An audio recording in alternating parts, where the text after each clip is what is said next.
त्रिवेणी के संगम पर आस्था का महाकुंभ। और इस पावन अवसर पर अनंत श्री विभूषित जगत गुरु निम्बकाचार्य श्री मुकुंद देवाचार्य पीठाधीश्वर श्री राधे श्याम शरण देवाचार्य जी महाराज के पावन सानिध्य में श्रीमद् भागवत सप्ताह कथा ज्ञान यज्ञ का होगा भव्यातिभव्य आयोजन। इस दौरान प्रतिदिन होगा प्रवचन, अखंड युगलनाम महामंत्र संकीर्तन, साधु संत सेवा, अन्न क्षेत्र भंडारा। दिनांक 10 जनवरी से 12 फरवरी 2025 तक कुंभ स्थल मुक्ति मार्ग प्रयागराज। साथ ही यदि आप इस दौरान कल्पवास कर साधु संतों के लिए भंडारा सेवा आदि कर पुण्य लाभ अर्जित करना चाहते हैं तो शीघ्र ही संपर्क करें। नोट: आने वाले भक्त 1 महीना पूर्व रजिस्ट्रेशन अवश्य कराएं ताकि आपके रहने हेतु समुचित व्यवस्था की जा सके। अधिक जानकारी के लिए संपर्क करें।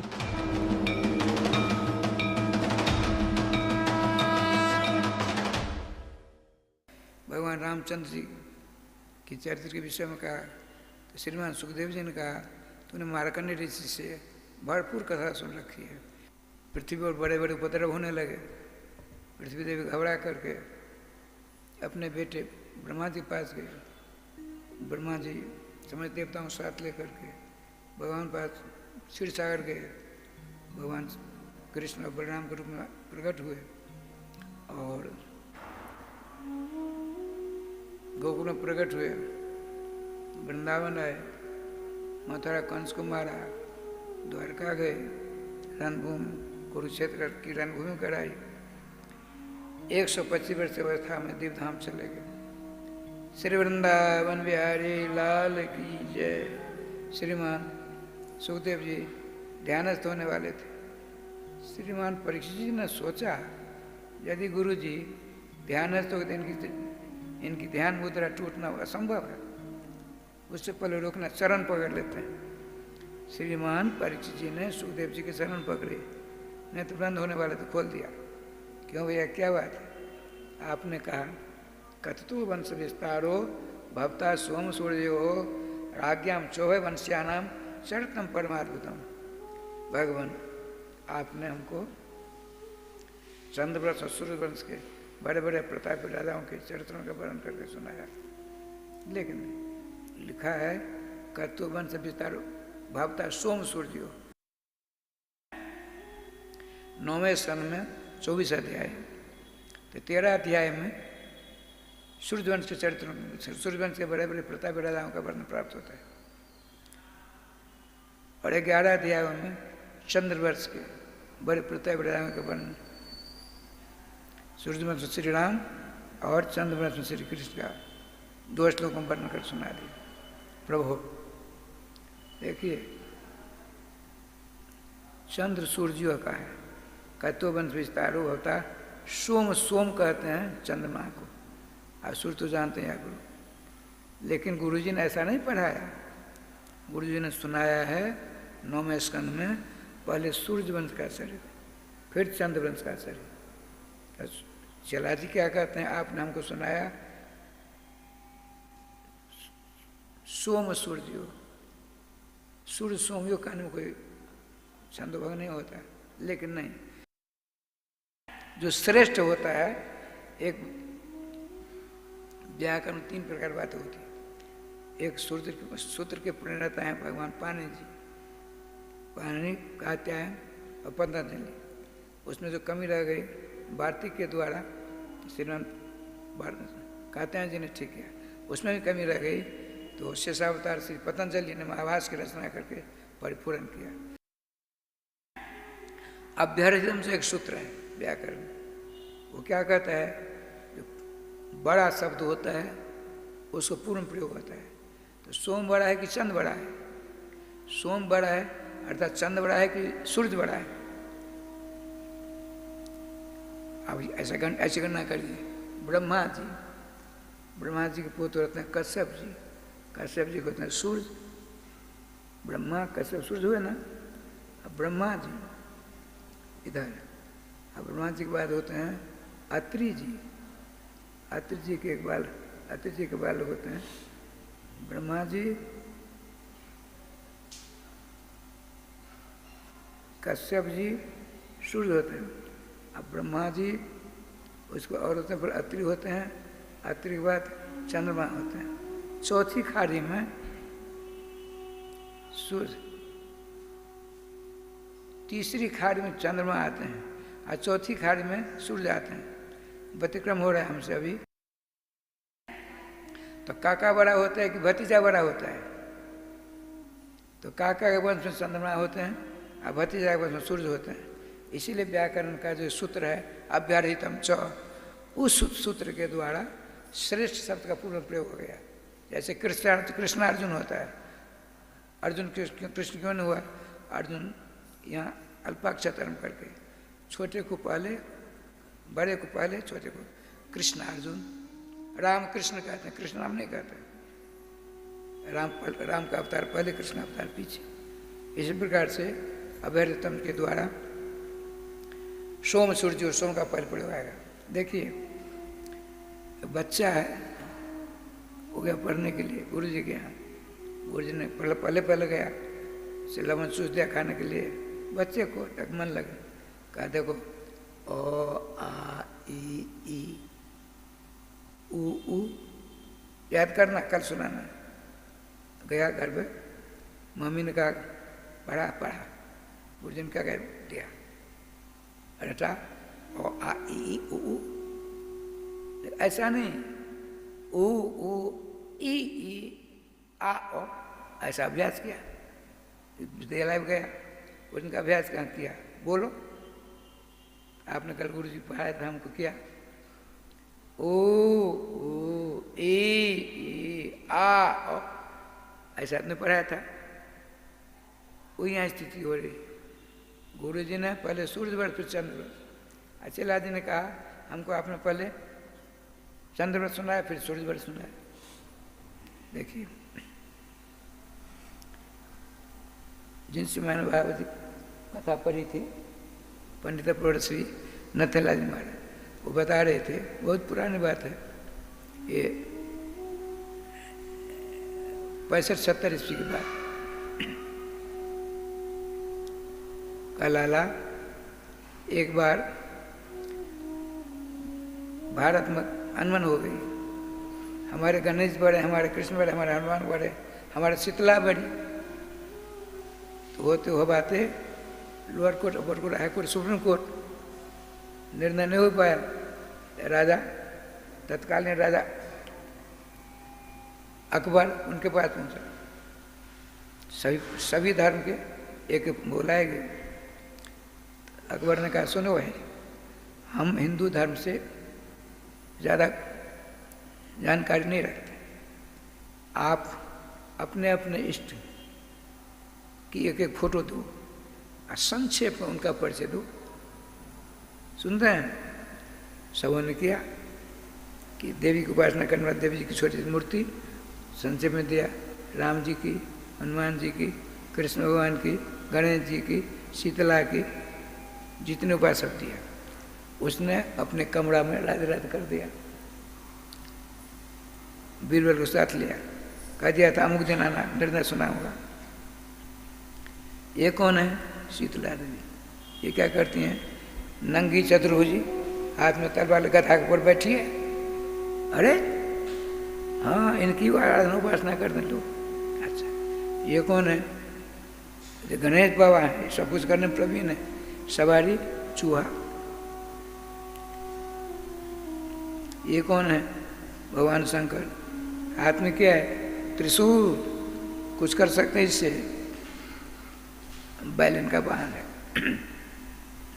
होते बाद सबको रद्द करते कराते सिंह वाहिनी, कुत्ता वाहिनी, श्री रघुकुल राम भक्त परम सोम हनुनाटक में आया। रामो विग्रहवान धर्म, धर्म के साक्षात प्रतिमूर्ति भगवान श्री राम। लेकिन उनका धनुष बाण। बीरबल से पूछा, भाई ये तो बहुत सुंदर है। हाँ, ये रघुकुल तिलक श्री राम बदन है, बहुत महाप्रताप त्रिलोक भी और रावण को राधे राधे कर दिया, बहुत कुछ पतन किया। धनुष बाण क्यों रखा है? मालूम पड़ता है महाराज ये हमेशा धनुष बाण साथ में रखते हैं। क्यों? इनके जो भक्त हैं उनके ऊपर कोई आपत्ति विपत्ति आवे तो जहाँ वहीं से बाण मार कर ठीक कर देते हैं। राधे श्याम राधे श्याम। ना ना ना, मेरे मन बात नहीं जची आप। इनके पास कोई न कोई शत्रु जरूर है। शत्रु के डर के बाद धनुष बाण रखते हैं। अब सोते समय रखते हैं, चलते समय रखते हैं, जहाँ कहीं जाए तो वहाँ रखते हैं धनुष बाण। कोई न कोई शत्रु इनके पास। ये कौन है? छोटा सा, छोटे से कौन? कृष्ण कन्हैया, भागवत जी नहीं, वो देखो भाई, इसके हाथ में इतनी बड़ी लकड़ी है, हाथ में लड्डू है, लड्डू नहीं मक्खन है, मक्खन। ये क्या करता है? ये हमेशा ही खाता है, माकर में खाता है, बंसी बजाता है। अच्छा, ये निर्द्वंद है। ऊर्ज बता रहे थे, इसको लेना देना मगर रहना है। बंसी बजा कर एक बार श्रीमान विवेकानंद सरस्वती अमेरिका पहुंचे। वो तो अपने ढंग के निराले संत थे, गुरु कृपा थी उनके ऊपर। भगवान श्री कृष्ण से बहुत सारी बात बताई। बड़ी भीड़, बड़ी भीड़। एक ने खड़ा होकर कहा, एक बात बताइए, भगवान श्री कृष्ण की मुरली में, बंसी में, वेणु में क्या करामा था? बजा देते, पूरे ब्रह्मांड में चले आते। आया है बिंदनम वृत चमत्कृति परम कुर्वन मुस्तुम्बरम ध्यानादंतर्यन सन्नंदन मुखान विस्पापन विस्मापन वेदसन औत्सो क्या बल राधे कम औत्सो क्या बल बलिम जटर्यन भोग निर्माय घूर्णयन बिंदन नंद कटा भित्ति तो ब्रह्म बंसी। बंसी की ध्वनि ने पानी का प्रवाह नीचे उड़ जा रहा था, ऊपर की ओर हो गया। तुमुर नाम का गवैया देवताओं सबसे बड़े मूर्छित हो गए, बंसी की निनाद सुन कर गए। बड़े बड़े जोगी थे, तब तपस्या कर रहे थे सब, उसके उनके दिमाग में बंसी की दिव्य ध्वनि गई, राधे राधे होने लगा। ब्रह्मा चकित हो गए, ये दिव्य ध्वनि कहाँ से आ गई? भोग निर्माय गुण ने अनंत ब्रह्मांड को अपने सर पर रखने वाले शेषनाग, वो भी राधे राधे करने लगे। अंड कटा को भेद करके बंसी ध्वनि अनंत ब्रह्मांड को जड़ित हो जाती। सब सवाल थे, क्या उसमें थी भाव? अच्छा, हम कभी बताएंगे। एक दिन क्या हुआ, हमको गुरु जी ने बताया थे, पंडित वैद्यनाथ राज महाराज कहा, बड़ी भीड़ थी, बड़ी भीड़ थी। भगवान श्री कृष्ण की कथा बता रहे थे। इतने में सबके सब राय समझे, उनका मन उस कथा अमृत में प्रवाहित हो गया था, सबों का। इतने में बीच से विवेकानंद सरस्वती बड़ी तेजी में भागे, इतनी तेजी में भागे 1 किलोमीटर दौड़ते रहे। और वहाँ खड़े हो गए, सबके सब चारों तरफ घेर लिया। आपने क्या किया? ये क्या किया? क्यों ऐसा प्रसंग छोड़ा? आप क्यों भगा हमारे पास आए? आपकी अलौकिक कथा को सुनकर नहीं रहा गया। तो मैं आपके समान हार मांगता शरीर वाला हूँ, मेरे मुँह से कथा सुनकर आप सबको सब पागल हो रहे हो। असदन चिदानंद घन स्वरूप रसराज राजेश्वर रसो वैसा रस स्वरूप भगवान सर्वेश्वर ने अलौकिक वेणु को बजाते हैं। अनंत ब्रह्मांड मोहित और उनके सामने बताते हैं वल्लभाचार्य जी, सर्व प्रवाह सर्वत्र स्वानुकूल न कर सती वेणुधन प्रवाह तो प्रातकूल कर सती। जितनी नदियां हैं सबों का प्रवाह निम्नगामी हुआ करती, लेकिन वेणुधन का प्रवाह क्या है? सबों के पास जा करके सबों के मन की ओर, सब मन को पकड़ कर भगवान श्याम सुंदर चरणों में रख देते हैं। वेणुधन के प्रवाह है, प्रतिकूल चला करता है। तो भगवान श्री कृष्ण ने वेणु बुलाया, वेणु बजाया। उस अनंत ब्रह्मांड कहते क्यों नहीं विघ्न हो जाएगी? समझ गया मैं हमारे प्रश्न का आपने समाधान किया।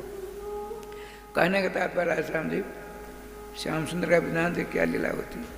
श्री कृष्ण कृष्ण है। कृष्ण शब्द का अर्थ होता है, देखिए राम शब्द का कृष्ण शब्द बड़ा बड़ा अर्थ होता है। रमयति सर्वेषाम हृदय, रमते सर्वेषाम हृदय, जैसा राम समस्त प्राणियों के हृदय में जो रमन करता है, खेल करता है, क्रीड़ा करता है, उसका नाम राम है। रमते सर्वे जीवा जस्मिन असो राम, चेटी से ब्रह्मा पर्यंत जिसके उदराकाश में हृदय में रमन करते हैं, आनंद विभोर होते हैं, उनका नाम राम है। कृष्ण क्या अर्थ होता है? कर सती, इसी कृषि लेखने धातु से कृषक बनता है, हल जोतने वाला होता है। कर सती सर्वान, समस्त जीवों को अपनी ओर आकृष्ट करते, उसका नाम कृष्ण है। कर सती सर्वेषाम पापानी, जैसा कृष्ण है समस्त जीवों के पाप को स्वाहा कर देते। आकर सती कृष्णम भक्तानम भक्तिया, जैसे कृष्ण भक्ति के प्रबल भक्त के प्रबल भक्ति के प्रवाह से भगवान स्वयं खींचे चले आते हैं, इसलिए इनका नाम कृष्ण है। अच्छा राजा जी, आपने कहा गुरु जी हमको श्री कृष्ण कथा कहो, कौन सी कृष्ण कथा सुनना चाहते हो? सुनिए, गुरु जी ने पूछा कौन सी कृष्ण कथा सुनना चाहते हो?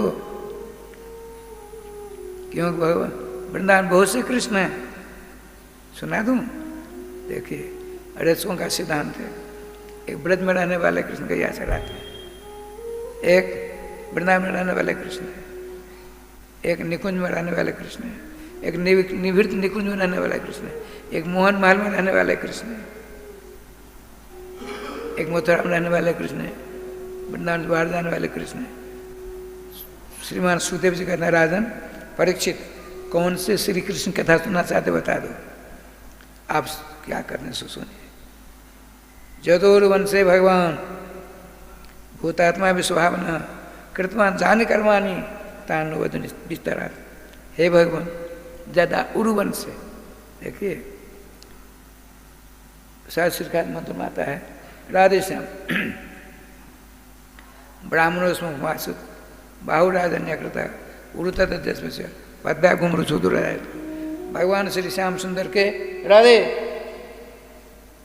भगवान श्री श्याम सुंदर मुखारबिंद से ब्राह्मण प्रकट होते हैं, भगवान श्री श्याम सुंदर की भुजाओं से क्षत्रिय प्रकट होते हैं, भगवान श्री श्याम सुंदर की जंघा से वैश्य प्रकट होते हैं, भगवान श्री श्याम सुंदर जुगल चरणों से शूद्रों की पैदाइश होती है। अब देखिए क्या कहते हैं श्रीमान परीक्षित सुखदेव जी से, हमको उस श्री कृष्ण कथा सुनाइए। उन श्री कृष्ण कथा सुन कौन? उरुवंश से, वैश्य वंश नंद बाबा थे, वैश्य वंशावतंश नंद बाबा श्रीमती जसोदा जी के माध्यम से भगवान श्री कृष्ण प्रकट होते हैं, उनकी समस्त लीलाओं का वर्णन सुना दो। भगवान ने श्री सुखदेव जी ने कहा, लाला अनंत जन्म तक मुझ जैसा वक्ता कृष्ण की लीला का वर्णन करने लगे, फिर वो और छोड़ नहीं प्राप्त हो सकता। नहीं, नो विस्तरात बदो, संक्षेप से कह दो। आपने ये भी कहा है, इतना विस्तार से नहीं, सभी लीलाओं को संक्षेप में कह दो। और भगवान हमसे जो छूट गई ये बात प्रश्न में, सब कुछ आप अपने हिसाब स्वशासन को बताइए। ये तो सर्वंत हमने जो प्रश्न किया है, मुझसे छूट गए प्रश्न, उन सबों का समाधान करने का कष्ट करेंगे। आपने कहा सुनो राजेश्याम जी, पृथ्वी महारानी भूत देवी के ऊपर बड़े बड़े दैत्य राक्षस राजा को रूप धारण करके अधर्म करने लगे। यहाँ राजेश्याम सुख शांति समाप्त हो गई। आतंकवादी जैसे आजकल आतंकवादी बढ़ते चले जा रहे हैं, उसी प्रकार से तो पृथ्वी देवी ने सोचा क्या करें, यदि किसी के पति परदेश हो, उसके ऊपर आपत्ति विपत्ति आवे, अकेली नहीं जाना चाहिए, बेटा हो तो बेटा के साथ लेकर जाओ। तो पृथ्वी देवी, उनका बेटा कौन? ब्रह्मा जी। तो और भुक्त्वा सुमुखी मुखन्ना, गौ का रूप धारण करते हैं, दुबली पतली, आंखों से अश्रुमोचन हो रही है। ब्रह्मा जी के पास गए, ब्रह्मा जी ने देखा, नीचे उतर कर नमस्कार किया, माँ कैसी ऐसी स्थिति होगी? बेटे तुमको तो सृष्टि से फुर्सत नहीं, हमारे ऊपर तहलका मचा दिया दुष्टों ने। ब्रह्मा जी ध्यान के द्वारा देखा, माँ हमसे आपकी पीड़ा दूर नहीं की जा सकती, चलिए पिताजी के पास, भगवान विष्णु पास। समझ देवताओं के साथ लिया, शंकर भगवान के साथ लिया, पहुँचते हैं क्षीर सागर, जगह में स्वत्र ननस तीरम क्षीर पयोनी गए। देखिए क्षीर सागर पहुँच गए। अब प्रधान कौन है? ब्रह्मा जी, माता जी गौ महारानी, सब देवता। भगवान ब्रह्मा जी ने टेलीफोन लगाया, टेलीफोन लगाते हैं टेलीफोन, आपने हमको टेलीफोन लगाया, आपके पास जो लोग हैं आप जो बोलेंगे सब सुनेंगे, अब मेरे पास आपकी बात आएगी, मैं सुन नहीं दूँगा, जो सब सुन लें। हमने उसको सुन लिया। इस प्रकार से ब्रह्मा जी ने टेलीफोन किया विष्णु भगवान पर, पिता के पास। भगवान विष्णु सो रहे हैं, जो माया बैठी थी टेलीफोन पर, उसने उठाया, कौन? मैं ब्रह्मा। कौन से ब्रह्मा हो? ब्रह्मा जी समझते मैं एक ब्रह्मा हूँ। परिचय दो, कौन से ब्रह्मा हो? चतुर्मुखी ब्रह्मा। अच्छा क्या बात है? तो पिताजी से बात करनी, अभी कच्ची नींद है, थोड़ी देर बात करना। चोंगा को रख दिया, इतना बड़ा नहीं होता था पहले, इतना बड़ा रख दिया। थोड़ी देर फिर घंटी बजी, उठाए, कहा थोड़ी देर बात करना, थोड़ी देर बाद बात होगी। कुछ देर बाद फिर उठाया, घंटी बजी, जो मैंने कहा अच्छा ठीक है, आपने सर्वेश्वर श्याम सुंदर के चरण पकड़े, जय जय जय जय जय जय। क्या बात है देवी? चतुर्मुखी ब्रह्मा ने आपसे कुछ सलाह मशवरा करना चाहता, लिया। ब्रह्मा जी क्या बात है? सारी बात बताई। आपने कहा चिंता मत करो, जितने तुम देवता हो धरातल पर चले जाओ, वृषण वंश यदुवंश आदिकों में जन्म लो, और मैं मथुरा की जेल में बसते देवी द्वारा प्रकट होऊंगा। अब मेरे जो इष्ट देव हैं, मेरे जो अंशी हैं, अवतारी हैं, व्यूह हैं, शेषी हैं, हम तो शेष हैं, अवतार हैं, व्यूह हैं, अंश हैं। भगवान सर्वेश्वर श्याम सुंदर श्री कृष्ण वो लोग बिहारी गोकुल में प्रकट होंगे, और उनकी छोटी बहन जो माया प्रकट होगी दुर्गा के रूप में। देखो ब्रह्मा जी, वसुदेव जी हमको लेकर वहाँ रख देंगे, बच्ची को ले आएंगे। मैं वसुदेव नंदन में समाहित हो जाऊंगा। 11 महीना, 11 वर्ष 5 महीना 27 दिनों तक दोनों एक रहेंगे। जब अक्रूर जी कंस को मारने के लिए ले जाएंगे, अक्रूर घाट वृंदावन में, अक्रूर घाट में स्नान करने जाएंगे, तो मैं वृंदावन बिहारी, वो लोग बिहारी, यहाँ चलो वृंदावन में रहूँगा, हम वृंदावन छोड़ कहीं नहीं जाते हैं। और वसुदेव नंदन देवकी के द्वारा जो कंस की जन्म प्रकट हुए, वो चले जाएंगे रथासीन होकर मथुरा। समझ गए? सब समझ गए। अब राय समझी, टेलीफोन रख दिया गया। अब कहते हैं निश्चय वेदा तिरसानुवाच, वेदा ब्रह्मा भगवान श्याम सुंदर वाणी को सुनकर, अब समझ देवताओं से कहते हैं, जैसे भगवान ने कहा तो उसे समझ से कहा। वसुदेव गृह साक्षात भगवान विष्णुरभ्य जनिष्यते तत्प्रियार्थम संबंध सुरस्य। हे देवताओं,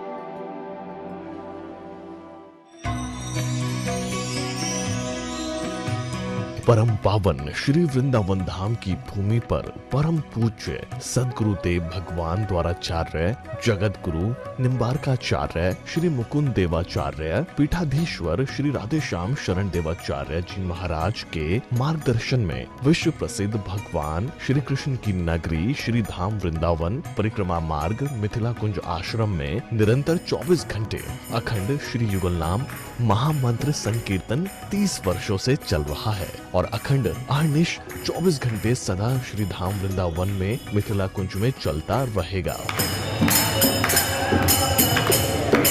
आज विश्व भर में अनेकों मंदिर हैं, किंतु भागवत का कोई मंदिर नहीं है। तब हमारे पूज्य गुरुदेव के भजन संकल्प से ये भाव जागा कि श्री धाम वृंदावन में एक अलौकिक भागवत मंदिर बने, जिसमें वृंदावन आने वाले सभी भक्तगण एक साथ संपूर्ण भागवत श्लोक का दर्शन कर सकें। सदगुरुदेव के इस भाव को साक्षात करने के लिए विश्व में प्रथम बार श्री धाम वृंदावन मिथिला कुंज आश्रम में श्रीमद् भागवत महापुराण के 18,000 श्लोक शिलालेख लिखित भव्य दिव्य श्रीमद् भागवत महापुराण मंदिर बनने जा रहा है। आप सब भी इस दिव्य भागवत मंदिर में अपना तन मन धन से सहयोग कर श्री धाम वृंदावन में अक्षय पुण्य प्राप्त करें। एक श्लोक शिलालेख की सेवा राशि मात्र 5100 रुपए है, जिसमें आपके नाम से एक श्लोक शिलालेख पर लिखा जाएगा। इसी प्रकार से आप 2 श्लोक की दान राशि 11,000 रुपए, 5 श्लोक की दान राशि 25,000 रुपए, 11 श्लोक की दान राशि 51,000 रुपए और 21 श्लोक की राशि है 1,01,000 रुपए देकर अनंत पुण्य के भागी बन सकते हैं। कहा गया है कलयुग केवल नाम आधारा। हम सब भी श्री धाम वृंदावन में अपने नाम से या अपने पूर्वजों के नाम से या घर में समस्त विघ्न बाधाओं को दूर करने के लिए श्री धाम वृंदावन में अखंड संकीर्तन कराने का अलौकिक पुण्य प्राप्त कर सकते हैं। साथ ही आपके द्वारा प्रदान किया गया सेवा राशि से हरि नाम संकीर्तन के साथ साथ संतों का भोजन एवं गौ माता के लिए गौग्रास समर्पित किया जाएगा। आप निम्न राशि प्रदान कर सदस्यता ग्रहण कर सकते हैं। एक दिन का संकीर्तन राशि मात्र 1500 रुपए, एक माह का संकीर्तन राशि मात्र 15,000 रुपए, 12 माह की संकीर्तन राशि मात्र 21,000 रुपए से आपके नाम से निरंतर अखंड श्री युगल नाम हरि नाम संकीर्तन के साथ साथ साल के 12 माह में 12 दिन 12 संतों का भोजन गौग्रास आदि सेवाएं आपके मरणोपरांत भी चलते रहेंगे। अतः आप एक छोटा सा संकल्प लेकर हमसे जुड़ सकते हैं और श्री धाम वृंदावन मिथिला कुंज आश्रम में आप आजीवन सदस्य रहेंगे। आप वृंदावन में जब भी आएंगे तो आपके रहने की निःशुल्क व्यवस्था रहेगी।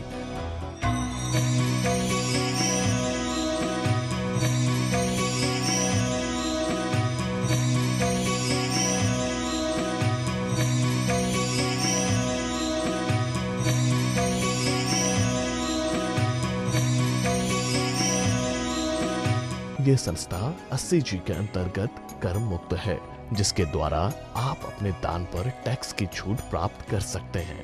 आपके दान राशि की रसीद आपको बाय पोस्ट संस्था द्वारा भेजी जाएगी। साथ में आपको संस्था का प्रमाण पत्र भी दिया जाएगा। आइए हम सब मिलकर इस दिव्य भागवत मंदिर में अपना तन मन धन से सहयोग कर श्री धाम वृंदावन में एक अलौकिक भागवत श्लोक मंदिर का निर्माण करें। अधिक जानकारी के लिए संपर्क करें और मिथिला कुंज आश्रम से जुड़ने के लिए फेसबुक, यूट्यूब और इंस्टाग्राम मिथिला कुंज ऑफिशियल पेज को फॉलो करें।